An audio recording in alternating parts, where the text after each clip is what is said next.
सलाम, नमस्ते, आदाब। आप जुड़े हैं पसमानदा डेमोक्रेसी से और कई दिनों से कई हमारे बीच ये बात चल रही थी कि उर्दू को लेके हमने जो आरोप उठाए थे, पसमानदा एंगल से जो हमने आरोप उठाए थे, उसमें बहुत कमियां हैं। और हमारे जो आज के दो वक्ता हैं, इन्होंने इनके ही लेख जो हम साझा किए। पहले वक्ता जयप्रकाश फाकिर भाई हैं, साहित्यकार भी हैं और पद पर भी हैं, सर्विसेज में हैं। और दूसरे वक्ता हमारे फैयाज अहमद फैजी भाई हैं, डॉक्टर हैं पेशे से और समाज सेवी भी हैं और पसमानदा कार्यकर्ता भी हैं। तो इन दोनों के लेखों के ऊपर ही सबसे ज्यादा सवाल उठे थे कि इन लोगों ने चेरी पिकअप किया है, उर्दू को सही से समझा नहीं है और इकबाल को, खासतौर से अल्लामा इकबाल को गलत तरीके से रिप्रेजेंट किया गया है। ये इनके आरोप थे। वो आरोप पे हम बाद में आएंगे। हमारा एक आरोप ये था कि उर्दू दरअसल अशराफों की जुबान थी। हालांकि जब हम इतिहास देखते हैं तो फिर ये हम देख पाते हैं कि उर्दू दरअसल जो दरबारी जुबान थी फारसी, उसके विरोध क्या मतलब, जो आम लोग थे उन लोगों ने इसको डेवलप किया था, इसलिए इसको रेख्ता बोला जाता था, हिंदवी बोला जाता था। और बाद में जो है इसको सारे मुसलमानों ने एक्सेप्ट कर लिया। ये आम नोशन है उर्दू को लेकर। जबकि हम ये पाते हैं कि उर्दू शुरुआत भले ही वो आम लोगों की जुबान थी, लेकिन जिस तरह मुगल सल्तनत जैसे पतन की ओर गया तो फारसी जो है वो कमजोर हुई, उसकी जगह उर्दू आई। लेकिन जब संभ्रांत वर्ग, जो अशराफ वर्ग है, इन्होंने जब उर्दू अपनाया तो उर्दू के सांस्कृतिक असर को खत्म करने की कोशिश की। उर्दू मोल्ला नाम से उसका शुद्धिकरण किया गया। उसका शुद्धिकरण करने में सिराजुद्दीन खां आरजू के वक्त से ये शुद्धिकरण शुरू हुआ था। इसमें क्या किया गया कि उर्दू के जो हिंदी कल्चर या यहाँ सांस्कृतिक जो मुहावरे थे, शब्द थे, उनको हटा के रिप्लेस करके फारसी और अरबी के शब्द को लाया गया, खासतौर से फारसी के शब्द को उसमें लाया गया। और उसको अंत में ये बनाया गया कि हाँ, अब ये अशराफ वर्ग की बोली जाने वाली भाषा है। उनको कोशिश ये की गई कि उर्दू भी अगर अशराफ बोले तो उसमें वो असर न हो जो आम पसमानदा की जो जुबान का असर है, उसको भी, उसके स्तर को ऊपर उठाने की कोशिश की गई। ठीक है, इनके हिसाब से वो स्तर को ऊपर उठाना था, क्योंकि ये भारत की संस्कृति से, भारत की जुबान को इन्होंने कभी तरजीह नहीं दी। ये जब तक यहाँ पे रहे, जब तक इनका दबदबा रहा, इन्होंने विदेशी संस्कृति भी अपनाई, विदेशी जुबान भी अपनाई। और जब इन्होंने उर्दू अपनाया तो उर्दू का भी शुद्धिकरण कर दिया। ठीक है, तो यहाँ से यहाँ तक हमने पिछली बार बात कर ली थी। हमने वीडियो भी बनाया था जिसको मैंने शेयर भी कर दिया, दोबारा शेयर कर दिया जाएगा इसी वीडियो के साथ साथ। तो सबसे पहले हम फैयाज अहमद फैजी भाई के पास आते हैं और वहीं से शुरुआत करते हैं कि फैयाज भाई ये बताइए कि ये उर्दू के इतिहास के ऊपर थोड़ा सा पहले प्रकाश डालिए, फिर उसके बाद आपके ऊपर बहुत सबसे ज्यादा आरोप आप ही के ऊपर है कि आपने सबसे कम उर्दू को समझा और बहुत बेतुकी तरीके से उर्दू के ऊपर इल्जाम लगाया। नहीं, देखिए, जहाँ तक उर्दू की बात है, मैं बहुत उर्दू का दिलदादा था और वक्त मेरे ऊपर ऐसा गुजरा है कि मैं सोचा था कि उर्दू ही अच्छी ज़बान है, उर्दू के अलावा और कोई भाषा उतनी अच्छी नहीं है। तो काफ़ी उर्दू का मैं दिलदादा रहा हूँ। और लेकिन जहाँ तक पसमानदा आंदोलन और उसकी बात है, उर्दू जो है अशराफ का एक टूल, एक साधन रहा है, जिसकी वजह से वो अपने सत्ता वर्चस्व को मेंटेन रखने के लिए उर्दू का उसने इस्तेमाल किया। जहाँ तक इतिहास की बात आपने कही, तो बिल्कुल नई जुबान है, नई भाषा है, 300-350 साल का इसका इतिहास है। लेकिन आप देखेंगे कि इसको इस तरह से पसमानदा के दिलो दिमाग में बैठाया गया है कि वो जो इस्लाम की असल भाषा है अरबी, उसके ऊपर ये चली जाती है। और मैं एक जगह पढ़ रहा था, Indian revival of Islam in British India, एक बुक है, उसमें मैं एक जगह पढ़ रहा था, तो उसमें एक बुजुर्ग ने ख्वाब देखा कि मैं ये बताना चाहता हूँ किस तरह से अशराफ ने उर्दू को पसमानदा मन मस्तिष्क में बैठाया, ताकि एक टूल की तौर पे उसको अपने सत्ता वर्चस्व को मेंटेन रखने के लिए। बात अभी आएगी, आप मेरे पर बड़े आरोप हैं, मैं उसकी एक एक करके कोशिश करूंगा। तो उस किताब में लिखा हुआ कि एक बुजुर्ग ने ख्वाब देखा कि अल्लाह ताला उर्दू में बात कर रहा है। तो बुजुर्ग की बड़ी हैरत हुई कि यार, ये आदमी जो है उर्दू में, अल्लाह ताला कैसे उर्दू में बात कर रहे हैं। उन्होंने पूछा कि या अल्लाह, आप तो अरबी बोलने वाले हैं, उर्दू में आप कैसे बात कर रहे हैं, उर्दू आपने कहाँ से सीखी। तो अल्लाह ने जवाब दिया कि भाई, उर्दू मैंने मौलाना अशरफ अली थानवी, शाह मुहद्दिस देहलवी, शरफुद्दीन देहलवी, डिप्टी नज़ीर अहमद और मिर्जा हैरत, आगे इस तरह के जो 2-3 बड़े नाम थे उर्दू के, नाम लेते कहा मैंने इनसे बातचीत के दौरान उर्दू सीखी। तो ये एक बुजुर्ग का ख्वाब है। इस तरह से, चूंकि पसमानदा उस वक्त पढ़ा लिखा नहीं था, इस तरह किस्से कहानी सुना के हमारे दिमाग में उर्दू भरा गया, जो सिर्फ अपने सत्ता वर्चस्व को लिए अशराफ धीरे धीरे डाउनफॉल की तरफ जा रहा था। उनको अपने सत्ता वर्चस्व मेंटेन करना चाहिए था, उनकी एक आइडेंटिटी, एक जबान चाहिए थी।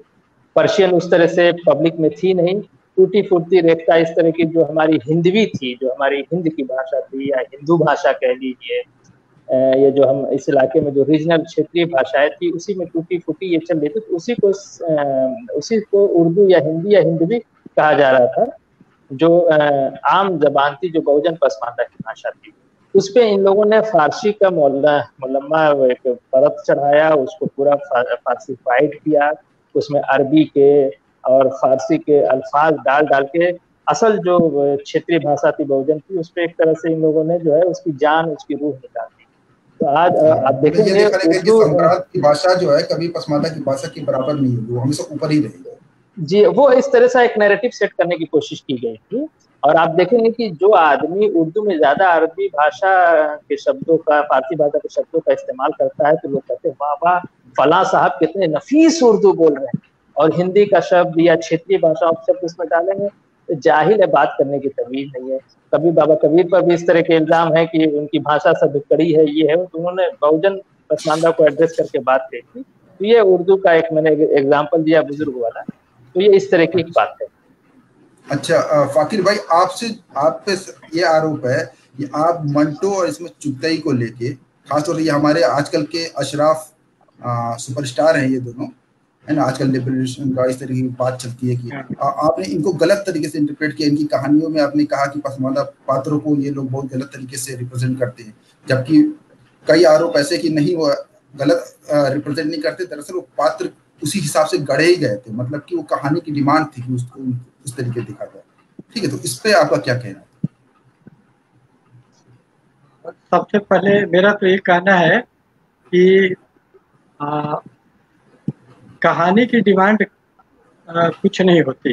कहानी एक गढ़ी हुई चीज होती है। ये कहानी की डिमांड और कहानी को एक स्वायत्त इकाई मानना, ये बहुत ही शासक वर्ग की, जिसको सोल्पिसिज्म बोला जाता है, सब्जेक्टिव आइडियलिज्म, बड़ी भाववादी, प्रत्ययवादी, मतलब अलामती टाइप का जो एक ख्याल होता है, उस किस्म का ये ख्याल है। कहानी को आदमी ही गढ़ता है, आदमी ज्यादा मेन है।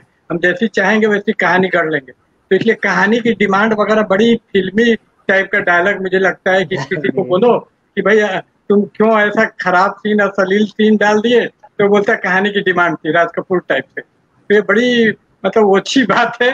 कहानी नहीं, समाज की डिमांड ज्यादा प्रमुख होती है कि एक जो समाज है, जो मुआसरा है, उसके व्यापक हित में क्या है। तो व्यापक हित में वही होगा जो उसके ज्यादातर जो बहुजन, जिसको लोग बोलते हैं, जो मेजोरिटी है, जो अक्सरियत है, अक्सरियत पसमानदा की है, उसके हित में, उसके स्वार्थ में, उसके इंटरेस्ट में जो होगा, ठीक है, उसके जो वो फायदे में होगा, वही व्यापक चीज है। उसकी जो डिमांड है वही सबसे बड़ा डिमांड है। तो मंटो पर जो मैंने आरोप लगाया, तो मंटो पे आरोप ऐसा नहीं कि मैंने मनगढ़ंत आरोप लगा दिया। मंटो ने ऐसे पात्र सृजित किए, क्योंकि चूंकि क्या है ना कि जो अशराफ है ये अभी भी मिडाइवल पीरियड में जीते हैं। तो इनका जो नक्काद उसके हैं, क्रिटिक हैं, बहुत ही पिछड़े किस्म के हैं, बहुत ही मतलब मूर्ख किस्म, बेवकूफ है। मुझे बोलते हुए संकोच नहीं है, मैं किसी अहंकार में नहीं, मैं बड़ा दुख से बोल रहा हूँ कि वो भोंदू किस्म के। उन्होंने कभी कोशिश ही नहीं की कि गहराई में जाए। वही घिसा पीटा उनका औजार है आलोचना, क्रिटिक करने का, नक्काद, तनकीद करने का। तो तनकीद के उनके औजार बड़े भोथरे हैं और वो उसी जो नेचुरलिज्म वगैरह के टर्म में बात करते हैं।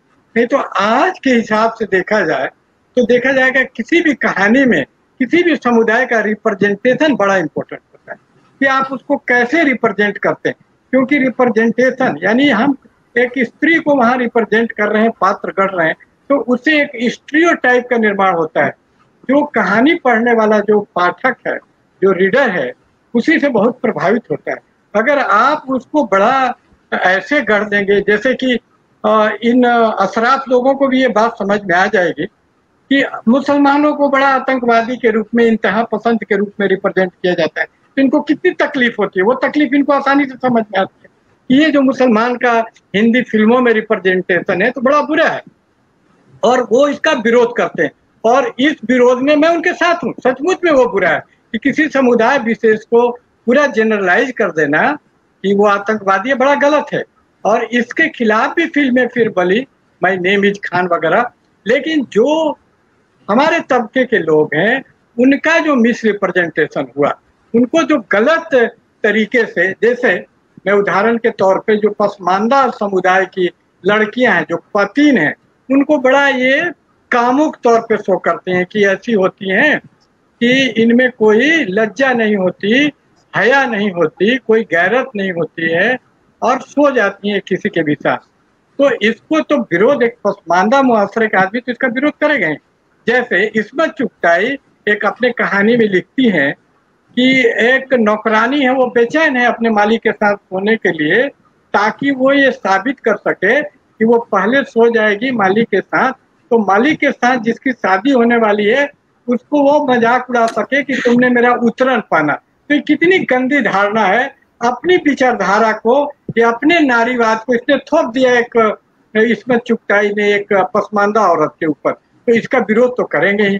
इसी तरह ये जो श्रेष्ठता की भावना है, कोई सैयद अपने आप को श्रेष्ठ बोलता है तो आपको बुरा लगता है। अपने भाषण में सर सैयद अहमद या कोई भी बोलता है कि अशराफ, ये हमारे जो दोस्त हैं, जो एंकर हैं लेलिन मौदूदी साहब, इन्होंने कई बार वो वीडियो लगाया जिसमें एक मौलाना अपना बड़ाई कर रहा है कि सैयद का एहतराम करो, वो बड़ा होता है। तो इसका पसमानदा विरोध करता है, क्योंकि सुपरमेसिस्ट, श्रेष्ठतावादी, अपने आप को बहुत ज्यादा उम्दा समझना, ये हमारे खिलाफ है। क्योंकि वो अपने आप को उम्दा समझ रहे हैं, नहीं हमको नीचे समझ रहा है, हमको कमतर समझ रहा है। तो ऐसे चीजों का विरोध एक आदमी करेगा ही। मैं फिर से एक आपको उदाहरण देना चाहूंगा। इस्मत चुगताई की कहानी एक है मुगल बच्चा। यानी मुगल बच्चा में उन्होंने दिखाया है कि मुगल का आदमी कितना महान होता है, अपने वचन का कितना पक्का होता है, और उसकी बड़ाई की है, मतलब व्यंग के माध्यम से ही सही, लेकिन उसको श्रेष्ठ दिखाया है। यानी हम लोग जो जुलाहे के बच्चे हैं, धुनिये के बच्चे हैं, हलाल खोर के बच्चे हैं, वो श्रेष्ठ नहीं है। मुगल बच्चा, ये मुगल एक जाति का रूप ले चुका है। पठान, मुगल, सैयद, ये सब जातियां हैं, आपको मालूम होगा। तो मुगल जाति का उन्होंने इतना बड़ाई किया कि महान होता है, उसकी औरत कितनी श्रेष्ठ होती है कि लाख ऊपर से देखने में बया होती है, लेकिन अंदर से अपने पति को प्यार करती है। बड़ा वो, आप मुगल बच्चा कहानी पढ़े तो मेरी बात को और अच्छी तरीके से समझ जाएंगे। तो इसको मिस इंटरप्रिटेशन करना इसी तरह है कि जिस तरह बाबा अंबेडकर को ये जितने भी हैं हिंदू, जो सवर्ण हिंदू हैं, ब्राह्मण और सवर्ण, बोलते थे कि ये बाबा अंबेडकर वेदों का, मनुस्मृति का इसलिए विरोध करते हैं कि इनको मनुस्मृति समझ में नहीं आती, ये गलत व्याख्या करते हैं। तो बड़ा स्टैंडर्ड किस्म का, अभी खालिद भाई अंसारी है, उनपे भी ये आरोप लग चुका है कि यार तुम मराठी नहीं समझ रहे हो। तो इस तरह से कि तुम समझिए, यानी देखिए किस तरह, कितना अहंकार है कि ये हम जैसे लोग जो पढ़े लिखे, जो इसको हम लोग को समझ रहे हैं, जिसके खिलाफ पूरा आंदोलन है, उसी को ये साबित कर रहे हैं। मुझे एक चुटकुला याद आता है। एक आदमी आरा जिला में गया तो उसने शिकायत की, आरा जिला के लोग बड़ा गाली गलौज करते हैं भोजपुरी भाषी, अब देखते हैं इसीलिए भोजपुरी में गाने भी खराब आ जाते। तो वो बोला कि आरा के लोग बड़े गंदे हैं, बात बात में साला बोलते हैं कि साला ये किया, साला वो किया। तो वो आदमी गुस्सा हो गया कि कौन साला बोलता है कि हम लोग साला बोलते हैं। तो इसी किस्म का आरोप है कि हम लोग बोल रहे हैं कि तुम हमको कमतर मत समझो, हमको ना समझ मत समझो, लेकिन आरोप लगाते हुए भी ये ना समझ रहे हैं कि तुमको मंटो समझ में नहीं आया, तुमने गलत इंटरप्रेट कर लिया, मानो हम लोगों ने कुछ पढ़ा ही नहीं हो। अच्छा फाकिर भाई, ये भी एक सवाल कल परसों भी हो रहा था, सर सैयद के ऊपर हो रहा था कि आप अपने आप को हीन क्यों समझिए, क्यों रहे हैं? भले कोई आपको हीन बोल रहा है तो आप मत समझिए, इसको कैसे काउंटर करेंगे आप? मतलब कह रहे हैं कि आपको बोल रहा है कि आप हीन हैं, लेकिन आप अपने आप को मत समझिए। ये इसको कैसे देखेंगे? इसको हम इस तरह से देखते हैं कि ऐसा आदमी फिर से, ये बहुत ही आइडियलिस्ट, जिसको ख्याल नुमा, मतलब ये जो फलसफा में इसको बोला जाता है कि ख्याल नुमा, ख्याल नुमाई ये फिलॉसफी है जो ख्याल को इम्पोर्टेंट समझती है, मटेरियल एग्जिस्टेंस को, जो हमारा सिर्फ जिनसी जो वजूद है उसको ज्यादा इम्पोर्टेंट समझ रही है, साइकोलॉजिकल को। ये जो मटेरियल, जो मादा जिसको बोलते हैं उर्दू में पदार्थ, यानी जो मटेरियल एग्जिस्टेंस है उसको भाव यही नहीं दे रहे। यानी ये मान रही कि आदमी जो चाहेगा कर लेता है, आदमी के बस में सब कुछ है, इंडिफेंड उसको विल पावर है। लेकिन आपको मालूम होगा कि अल्लाह ताला ने भी फ्री विल हम लोगों को दिया है कि हम जो चाहे, तभी तो गुनाह का कोई चीज हम लोग गुनाह करते हैं तो हम पर उसका ये आता है, लेकिन ये इन्फानाइट नहीं है। आदमी जो चाहे वही नहीं कर सकते है। अल्लाह का उस पे या कुदरत का कह लीजिए, अगर आप नास्तिक है तो आपको काबिज है जो चाहे। जैसे बुखार है तो एक आदमी बोले कि अरे बुखार है तो तू रो क्यों रहा है, तो इस पर इन्हीं का असराफ शायर बोलता है कि दिल ही तो है संगो खिस्त नहीं, दर्द से भरना है क्यों। तो इन्फानाइट पावर नहीं कि मारा गया रोए भी नहीं हो और हम कुछ बोले भी नहीं। इतना बार बार ही एक चीज 100 बार बोला जाए झूठ भी तो सच हो जाता है। गोएबल्स ने बोला तो ये हमको हिल बोलने का हम भी खुद नहीं चाहते। हम अपने हर एक लेक्चर में मनोविज्ञान पे ही बोलते हैं अपने आप को कमजोर मत समझो, क्योंकि कमजोर समझोगे तो जिम्मेदारी नहीं लोगे। तो हम हमेशा बोलते हैं कि तुम्हारे जो बीट किया है सर के ऊपर में कौवे ने पखाना कर दिया है तो इसके लिए तुम जिम्मेदार नहीं हो, लेकिन साफ करने की जिम्मेदारी तुम्ही पे है। भले जिम्मेदारी हम अपने आप को ही नहीं समझना चाहते, लेकिन जो हिस्टोरिकल इतना तुम किए उसका कुछ असर नहीं होगा हम पर। तो हम खुद ही दीन भावना से मुक्त अर्थात कमतरी से होना चाहते हैं और मुक्त हो गए हैं कि तुर्की ब तुर्की तुमको जवाब देते हैं। मेरा वजूद ही सबसे बड़ा सबूत है तुम्हारे इस आरोप के खिलाफ। क्या बात है, बहुत खूब, बड़े शायराना अंदाज में आपने बात कही पाकिस्तान। उर्दू अदब की बात चल रही है तो शायराना हो गया हमारे उर्दू अदब। जी। अच्छा फैयाज भाई ये बताएं जी, अभी आप बोल रहे थे इस्लाम की भाषा अरबी है। पहली बात तो इस्लाम की कोई भाषा नहीं है। अब फिर दूसरी बात ये है कि मुस्लिमों को बोला जाता है कि चलिए ठीक है एक वक्त में भले ही अशराफ की भाषा उर्दू रही होगी, लेकिन आज तो सारे मुसलमान बोलते हैं, पसमानदे से ज्यादा उर्दू बोलते हैं, उर्दू पढ़ते हैं, उर्दू पढ़ाते हैं। तो आप जो है आज उर्दू को अशराफ की भाषा, क्योंकि ये आपका ही सब्जेक्ट है कि उर्दू अशराफ की भाषा है, तो इसीलिए ये सवाल आप ही का है कि आज तो मत बोलिए एक वक्त में रही होगी, लेकिन आज तो सारे मुसलमानों की, भारतीय मुसलमानों की भाषा है, इसको कैसे? बिल्कुल भारतीय मुसलमानों की भाषा नहीं है। और आप 100 पसमानदा को इकट्ठा करके एक सर्वे कर लीजिए, उनसे पूछिए कि भाई तुम्हारी भाषा क्या है, तो भोजपुरी बोलने वाला, अवधी बोलने वाला, मैथिली बोलने वाला, ब्रज बोलने वाला, तेलुगु, तमिलियन, कन्नड़ बोलने वाला भी कहता है कि हमारी भाषा उर्दू है। ये अशराफ का नैरेटिव सेट किया गया है, ठीक है। अब आप हमसे पूछेंगे कि फैयाज जी आपकी भाषा, मैं बहुत बेहतरीन उर्दू बोलता हूँ, मैं बताया उर्दू का दिलदादा हूँ मैं, और मेरी बात में आप देखेंगे उर्दू आता है तो घर में हमारे पिताजी का बड़ा जोर था कि उर्दू जबान सही होनी चाहिए तुम लोग की, तो भोजपुरी को सही जबान नहीं समझते थे। एक ऐसा नैरेटिव, ये अशराफ का नैरेटिव है जो हमारे लिए है ना। फाकिद साहब ने कहा कौवा बीट किया तो साफ मुझे ही करना है, तो ये कहीं नहीं है। देखिए, और हर एक भाषा होती है, वो कहता जरूर है लेकिन अपनी माँ से वो अवधी में बात करता है, भोजपुरी में बात करता है, तो ये झूठ बात है। झूठ हम कब तक बोलेंगे, तो कभी नहीं। और अशराफ को आप देखेंगे, और खासतौर से पसमानदा जब पढ़ लिख लेता है तो वो कोशिश करता है उर्दू बोलने की। घरवा में कि मायरे खाए के दे, जब किसी अशराफ के साथ घुसेगा तो अम्मी जान खाना लगाइए, तो एकदम उसका एक बनावटीपन जब साफ दिखता है। हालांकि मैं